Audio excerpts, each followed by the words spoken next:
welcome back to the playthrough of Pokemon Brilliant Diamond after a rather long interlude. Apologies for the delay.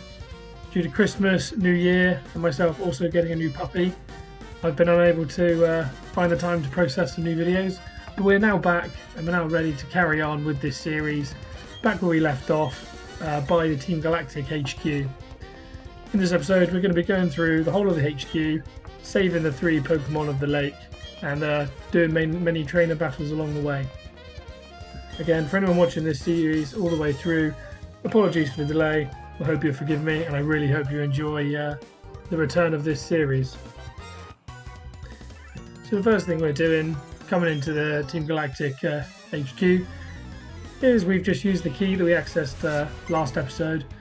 We've now opened up the barricaded door and we've gone up the stairs, and the first thing to do is to fight against the 2 trainers who are blocking the corridor, stopping us from proceeding. You can fight these 2 trainers actually in a double battle. Unfortunately I ran past just as this trainer turned, so I have to face him in a solo battle, and then I'll face the other trainer off straight away afterwards. The trainers here, the Pokemon tend to range between level 35 and 38, 39. So they should be easily defeated, particularly if your team's anywhere near the same level as mine, around the 45-50 range. It should be pretty simple for you to defeat the trainers. There are a few more difficult trainers later on, which we'll get to. But for now, just using basic type matchups should see you easily progress past these trainers.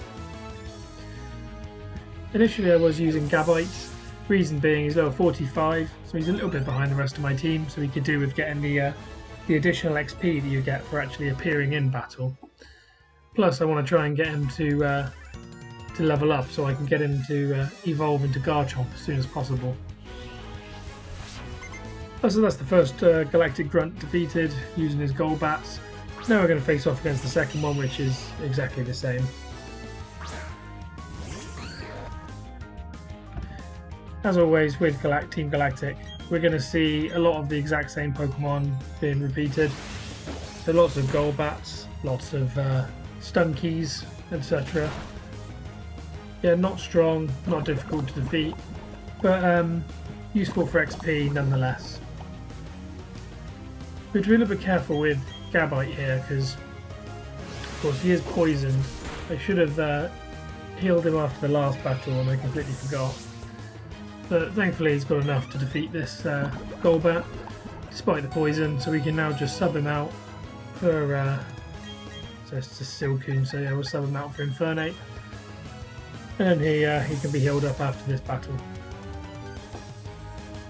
A few Pokemon on our team we haven't actually seen a huge amount of, as I've been using Gabite a lot of the time, and so a lot of our long-standing team members like Infernape don't get used too often as they tend to be significantly higher level than the rest of the team, so I'm constantly trying to get the rest of the team to play catch-up, so they just sit in the background farming XP. So that's the second Team Galactic Grunt blocking the initial corridor. Once we've done that, we can continue on down and round here. But first we need to heal up Gabite, as we just said. But you'll notice once we've done this healing, there is a similar mechanic to the Galactic Warehouse. You'll see there's lots of these little teleport panels all over the place.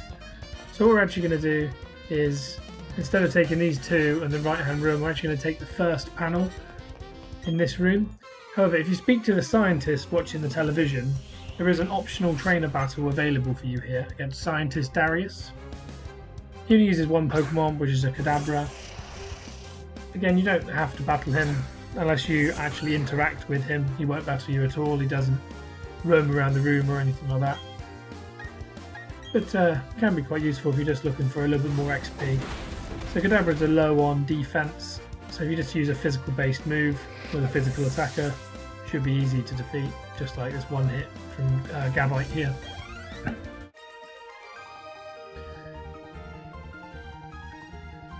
little extra money for that as well. And now we've done that, we can head down this first teleport panel, as said, and that will take us into another corridor here. So I completely forgot about this initially, needn't have wasted a full restore on Gabite. But if you use these beds here, it'll fully restore your team. So no need to leave and go to the Pokemon Center if you get hurt in a couple of battles. So then the next option is to go up the stairs, where there is a double battle here waiting for us. Again, if your team isn't the same kind of level as mine is and you do take some damage in these battles, feel free just to quickly double back, use the beds, fully restore your team, and then carry on again. More of the same here in the battles with, as I said earlier, Stunkies, Crogunks, and Golbat, the common Pokemon for Team Galactic. I'm a little bit stuck for moves here, as both Bulldoze and Earthquake both hit your own team member, as well as the opposing team. As you've seen in previous episodes, me do that strategy with Manaphy where I deliberately hit my own team member. But that was back when we were paired up with someone like Riley, who would heal your team after every battle. When it's my own Pokemon as the teammate, I'm a little bit more reticent to do so. I could have put a good combo in here maybe if I taught my Gabite Dig instead of Bulldoze. I could have used Dig to get him underground and then used Surf with Manaphy, so the Surf missed Gabite and hit the opposing team. Just one kind of strategy you can use in double battles if you're looking for something like that. But in this case, Dragon Claw is perfectly strong to take out the Krogunk, and as we're so many levels higher, it's unsurprising. Manaphy, of course, is incredibly powerful, so if you have the opportunity to pick that up, I would very much recommend doing so. For those of you who missed how we got Manaphy, if you've maybe got the game for Christmas, etc., and you're wondering how to do it, we got this just through Mystery Gift. So if you unlock Mystery Gift, you can then go onto the Find Gift via the internet option, and you'll receive your Manaphy egg along with a Pokemon Platinum outfit. If you go back and watch my series from the beginning, you'll see in one of the episodes that we actually go through and do this and show exactly how this is done. So yeah, I'd recommend you scrolling back if you want to have a look, and I'll show you exactly how that's done. Now that's the two other Galactic Grunts defeated. Apparently, we blew one of their promotion, unsurprising, as they weren't very strong. If we continue around to the left, you'll see another set of options with the teleport pads. To begin with, we're going to take the one to the furthest left. For now, we're going to take the most direct route through the storyline, and then we'll come back and find any items that we've missed. So just through here, you'll see there's the Galactic boss, Cyrus. I see, you must be the trainer I've heard so much about. The foolhardy one that's trying to stand up to Team Galactic. Although I'd hardly expected to see that trainer as a mere child, I'd heard our commanders had a rough time with you. I know why you're here. I can sense it in you. It's about Uxie, Mesprit and Azelf, correct? You want to save them. I no longer have any need for them. I'm finished with them. If your heart aches to save them, go right ahead. I could care less. It will save me the trouble of disposing of them. But I must say, you are a remarkable specimen. Those Pokemon have nothing to do with you, do they not? But still, you came here to rescue them out of pity. Such pitifully useful and useless emotions. It's illogical and irrational. Pity and compassion are products of the weak and lacking human heart. You were compelled to come here by such vacuous sentimentality. I will make you regret paying heed to your heart. So here we're going to battle against the Team Galactic boss, Cyrus. Now he is significantly stronger than not only the Galactic Grunts, but also stronger than the Team Galactic commanders that we've faced against so far. His first Pokemon is this Murkrow here, and you'll see that for one of the weakest Pokemon on his team, it is a high level. So this one's level 40. So a good 5 levels above the rest of his Grunts. We have no problem taking it out here though, as we're quite a bit stronger than this Murkrow, so we can just keep hitting it until it eventually wears down its HP. Now, as you saw there, another thing to be aware of if facing off against Cyrus is that he does use super potions to heal his team. In that case there, it didn't heal enough HP, so we still get the second hit KO. But yeah, it's just something to be aware of. His second Pokemon here, and probably his best, is this Sneasel. So his Sneasel is level 43. It is extremely fast and will use moves such as Home Claws to increase its attack. So you need to be aware that this is pretty strong, particularly if you're in the situation that I am with this Gabite, in that you actually are at a type disadvantage to this Sneasel. Particularly if it uses an Ice type move, it'll be doubly super effective against my Gabite and will probably take it out in one hit. So I'm actually going to play this safe and switch over to Infernape. Yeah, I wouldn't take this thing lightly. It is very strong, and that's another reason why we have it on our team.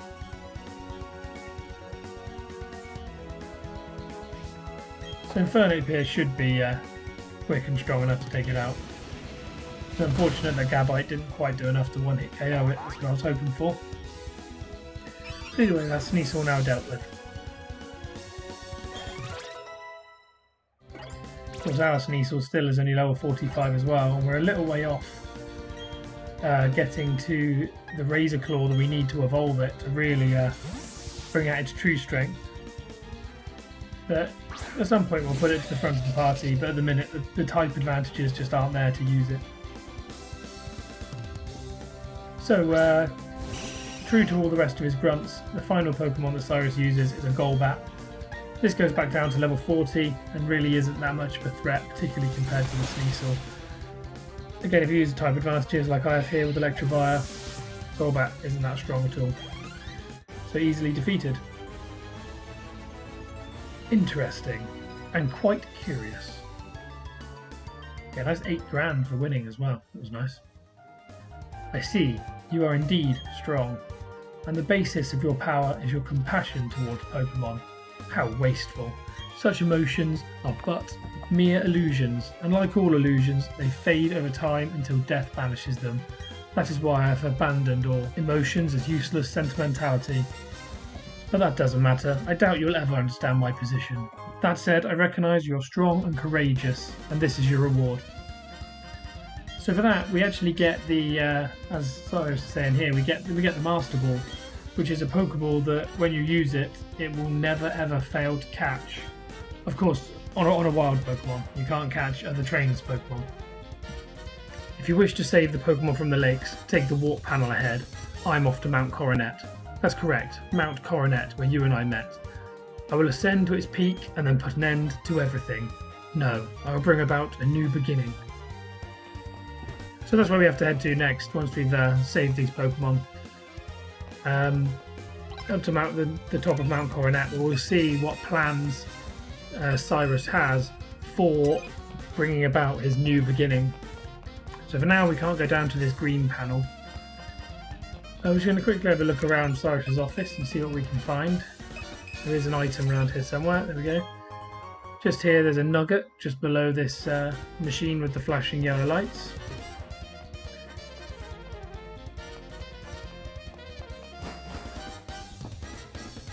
If we then head backwards and go through this walk panel, we find ourselves back at this interval here, where if we take the middle walk panel, we end up in this room here, where if we go to the bottom, there is another item available. This item here is an elixir. By the way, this is just finding the leftover items that we've missed earlier on. We will go back up to Cyrus's office and free the 3 Pokemon. We're just for now picking up what we've already missed.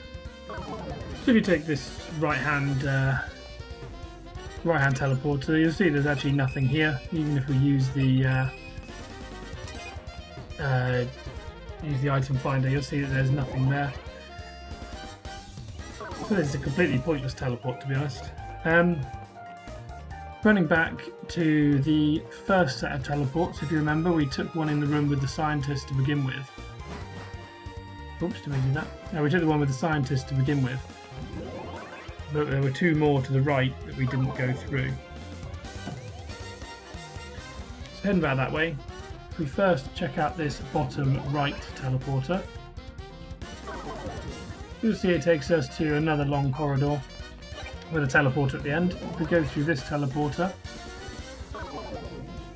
we end up in a room and the only thing in here is one item, which is a max revive.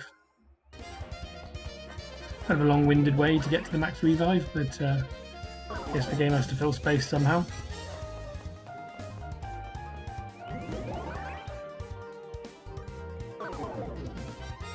And then finally, if we take this top one here,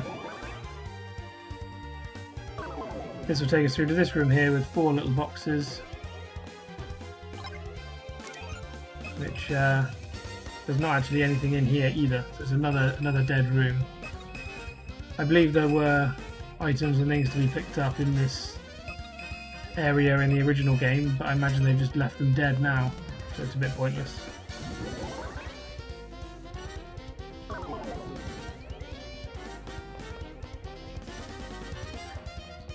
So now we've done that, you see this, there is another item over here just at the top of the stairs. There's a full heal inside this filing cabinet at the top of the first set of stairs that you go up from the main lobby. You'll see if we go down here, it's the main lobby just here. Actually in the main lobby, in the top right hand corner in this tree, there is a PP up hidden. And that's everything that we can do other than freeing the 3 Pokemon, which involves us going back up into Cyrus's office. If you want to, you can quickly run to the Pokemon Center and heal up your team, or change around your team as required. There is another battle to be done before you free the 3 Pokemon, so feel free to do whatever you want at the Pokemon Center. But for now, we're just going to go straight back in and we're going to head up to Cyrus's office and then take the teleport pad that he mentioned that will take us to the 3 lake Pokemon. So we already know the route, come through this corridor, run with the scientist, take the teleporter, and we head up the stairs. I'm actually going to heal my team first, as we did take a small amount of damage and stuff with Cyrus, I believe, or at least get our PP back. And we'll head up across this corridor, past the trainers that we've already battled, and take the leftmost teleporter. Finally, we go up the stairs, and then we're left just outside Cyrus's office. If you want, you can explore his office. There are a few interesting things to see. So there are some reports here. We're actually going to read them ourselves. So Sinnoh is thought to have been formed by a massive explosion that came from the power of a mythical Pokemon. Evidently Cyrus has been investigating the power of this mythical Pokemon, because that's his next entry. So this Pokemon, as per the last one, created Sinnoh with its power. Capturing it with a Pokeball prevents use of its full power. So what Cyrus has invented is something called the Red Chain, which is detailed in the last entry.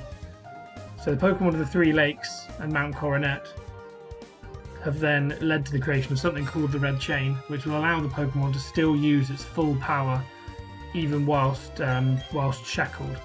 So you can already see where this is going, that Cyrus is trying to capture this deity Pokemon that blew up or created an explosion that created Sinnoh. He's trying to harness that to create a new world. If you speak to these scientists, even they say they think they've gone too far, or they're not sure whether what they did was right. But if you head up through this final door, you'll see here that we have Commander Saturn and the 3 lake Pokemon that we're trying to rescue. So he disagrees with his boss that we shouldn't be allowed to free these three Pokemon, and he wants payback for the last time that we beat him. So he wants to battle us again now to try and get his payback. He uses the same 3 Pokemon he used last time. Opens up with a Kadabra. His team's obviously significantly more leveled than last time, but if you have no problems with Cyrus, you'll have no problems with Commander Saturn, as his team is a couple of levels lower than Cyrus.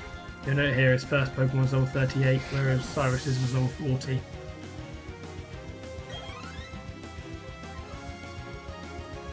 So second Pokemon is the Bronzor, of course Steel type Pokemon and Psychic type.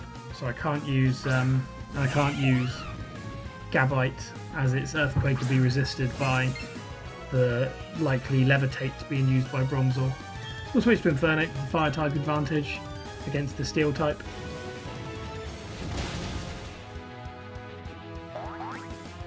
Easy one hit.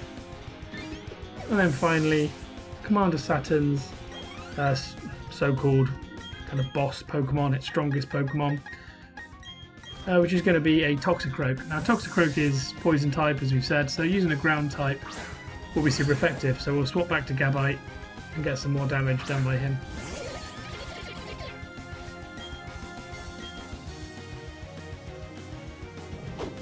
Here's the chance to roll out Earthquake, which since learning it is an absolute powerhouse of a move. Even at level 46 you can see how strong Gabite is, considering it's still got a lot more levels to go and also an evolution. Kind of scary how strong it's going to be by the end of it. And that's Commander Saturn defeated, who still pities us despite the fact that we've defeated him twice, which is interesting. But yeah, so finally he will step aside and allow us to free the 3 lake Pokemon, Uxie, Azelf and Mesprit. So we're going to quickly just do that now, and we'll see that upon pressing the button, the kind of aura-like yellow cage around them finally releases them, and then they come out and then they teleport back to their 3 lakes. But they've said that 3 crystals have still been taken from them, and that's what's been used to make the red chain. And once again we're told that the boss is therefore going through to Mount Coronet. So that obviously is our next step, is to go to Mount Coronet and try and stop Cyrus from shackling this deity Pokemon. However, that will be done in a later episode, as that's all we've got time for now. For a quick shortcut out of this building though, if you come through this previously blocked area and hit the green teleporter, it will take you through to this previously locked room. Now if you have enjoyed what you've watched this episode and you've enjoyed us coming back, please hit the like button, please subscribe, and I'm going to try and produce these again more regularly, puppy permitted. I do try and produce these videos as often as possible, along with Warzone content, so yeah, please subscribe if you want to see some more. Anyway, I hope you all have a wonderful day, and I'll catch you on the next one.